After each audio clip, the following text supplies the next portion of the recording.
कौन कहता है कि सरकारी स्कूलों में बच्चों का भविष्य नहीं बनता? कौन कहता है कि सरकारी स्कूल में पढ़ाई अच्छी नहीं होती? जी हां, ये नजारा है दिल्ली के एक सरकारी स्कूल का।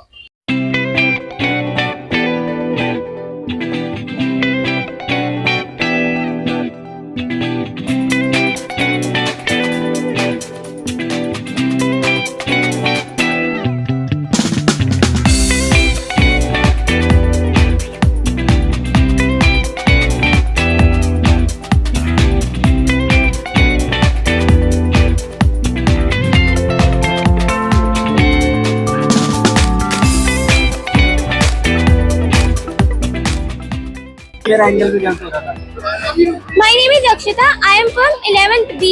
Today we are presenting working model on respiratory system.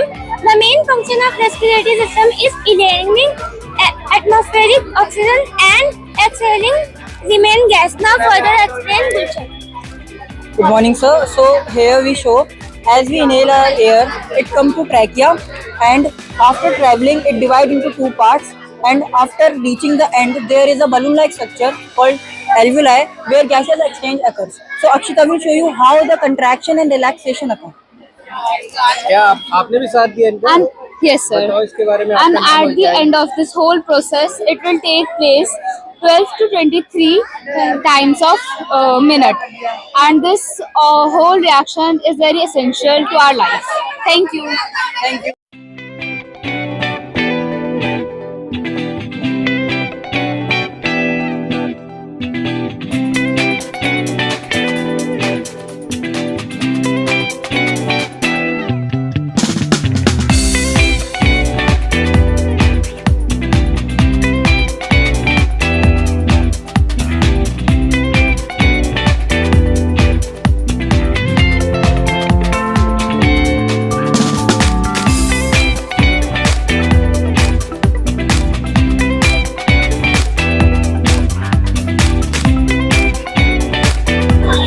My name is Ashish from 12th B. हमने ये बनाया सोलर ट्रैकर, जो हमारे नॉर्मल सोलर पैनल हम जो घर पे फिट करवाते हैं, ये एक ही जगह एक ही एक्सिस पे हम फिट करवाते हैं, ठीक है। और जो हमारा जो सनराइज होता है वो ईस्ट से वेस्ट की साइड जाता है, और जो सोलर पैनल घर पे फिट कराते हैं ये एक ही एक्सिस में साउथ की साइड 45 डिग्री एंगल पे फिट करवाते हैं, जिससे हमारा जो हमारी पावर होती है वो कम कंज्यूम होती है।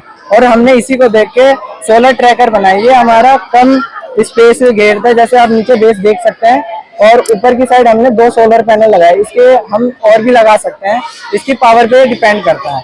अब जिस साइड हमारा जो सन होगा उसकी साइड ये मूव करेगा, और ये हमारा एक्स एक्सिस और वाई एक्सिस में रोटेट करेगा। अभी हम इसका डेमो करके दिखाएंगे आपको। ये हमने एक्सटर्नल बैटरी लगाई है, जो हमारा मिनिमम एनर्जी प्रोवाइड करता है हमारे सर्किट को। अब जैसे हमारा सन अभी टाइम जो हो रहा है वो 12+ हो रहा है, तो इस वजह से सन ऊपर की साइड है, तो इसलिए हमारे स्ट्रेट हो रखा है। ये एक्स एक्सिस प्लस में वाई एक्सिस दोनों साइड ऐसे करके रोटेट करता है। जैसे कि आप देख रहे हैं कि लाइट को जिस साइड को मूव करेगा, ये डायरेक्शन भी उसी तरफ को उसी हिसाब से अपनी चेंज करता रहेगा, अगर इसे प्रॉपर एक डार्कनेस मिल जाए तो।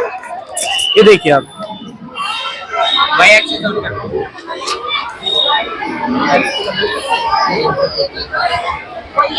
ये देखिए, जैसे जैसे लाइट मूव करेगी वैसे वैसे ये सोलर पैनल उसको ट्रैक करने के लिए मूव करता रहेगा, जिससे कि ज्यादा लाइट वो एब्जॉर्ब करेगा, जिससे ज्यादा पावर कंजप्शन वो हो पाएगा।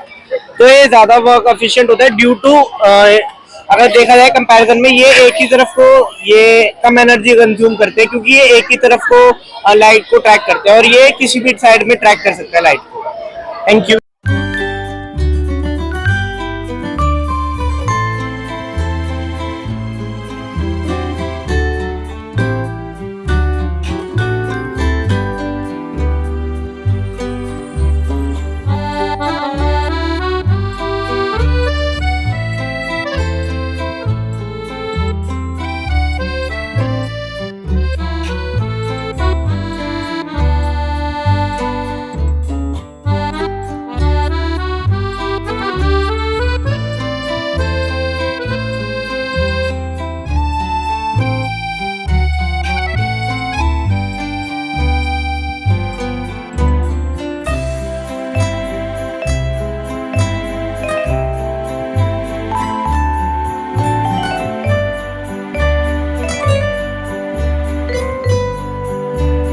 morning, sir. My name is Kajal and he is Mohsin. He will explain this project. Sir जो ये प्रोजेक्ट है ये प्रिंसिपल ऑफ डायोड पे बेस्ड है।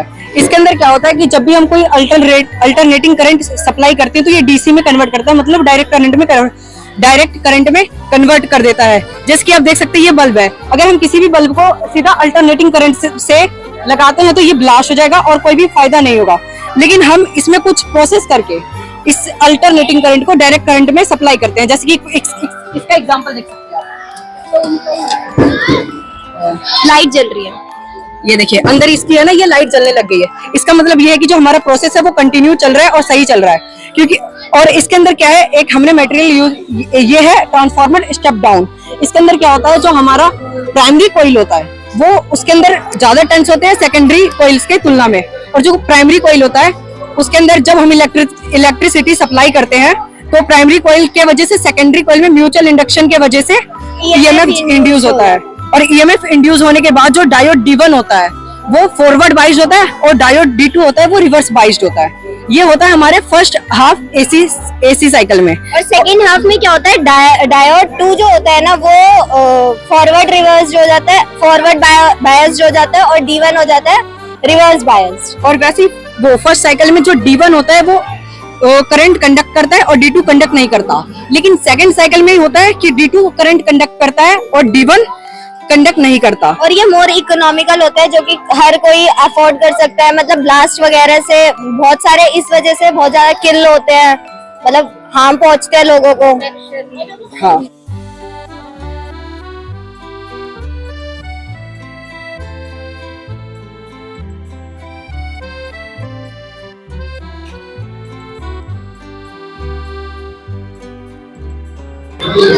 क्या नाम है आपका? सर मेरा नाम आर्यन मॉडल का मेरा नाम आर्यन है। सर मैं यहाँ पर रिप्रेजेंट करना चाहता हूँ Newton's third law of motion, जिसका है कि every action has an equal and opposite reaction. इससे हम ये रिप्रेजेंट करना चाहते हैं कि जब भी कोई रॉकेट असेंड करता है तो उसमें रोल ये होता है उसका कि वो बहुत ज्यादा अमाउंट में गैसेस रिलीज करता है, जो कि सरफेस के लिए एक्शन की तरह काम करता है, और सरफेस उसके रिएक्शन में रॉकेट को ऊपर भेजते हैं जिससे रॉकेट असेंड करता है। इसकी बेसिक ये साइंस है, और इससे हमें ये भी पता चलता है कि न्यूटन का थर्ड लॉ ऑफ मोशन है वो करेक्ट है। क्या नाम है आपका? क्या प्रोजेक्ट, क्या प्रोडक्ट? सर ये वेस्ट मैनेजमेंट का प्रोसेस है जिसके अंदर रिसाइकलिंग होती है और एनर्जी जनरेट होती है। जब ये वेस्ट हीट में कन्वर्ट होता है तो ये फिर टरबाइन सिस्टम में जाता है, जिसकी वजह से हम जनरेट कर सकते हैं इलेक्ट्रिसिटी। ये इलेक्ट्रिसिटी फर्दर गैस फ्यूल में भी वो होती है डिवाइड। उसके बाद आगे जाके जब ये ना मतलब फ्लैश जो होता है अगर लैंड फिल्स में नहीं जाता तो मीथेन गैस नहीं बनती, और मीथेन गैस हमारे लिए बहुत हार्मफुल होती है। तो अगर हम लैंड फिल्स से अच्छा है कि अगर हम ये फैक्ट्री प्लांट के अंदर जाके थ्रू अगर ये 3 सिस्टम में डिवाइड होगा तो हम मीथेन गैस से बच सकते हैं। मेरा नाम कनक है। तो बेसिकली हम इसमें वेस्ट को कलेक्ट करते हैं, फिर हम वैन के थ्रू फैक्ट्री में जाते हैं, फिर वो 3 अलग अलग डस्टबिन होते हैं हमारे पास, गार्बेज, प्रोसीड और इन सब में जाके फिर 3 में वो एनर्जीज में कन्वर्ट हो जाते हैं। सब देख सकते हैं फ्यूल, कार में गैसेस एंड इलेक्ट्रिसिटी। तो ये इससे हमारा वेस्ट जो है वो कम भी हो जाएगा और मीथेन गैस भी कम हो जाएगा। दिल्ली के रोहिणी सेक्टर 6 के सर्वोदय विद्यालय में साइंस और मैथ की प्रदर्शनी लगाई गई। स्कूल के बच्चों ने एक से बढ़कर एक मॉडल तैयार किए।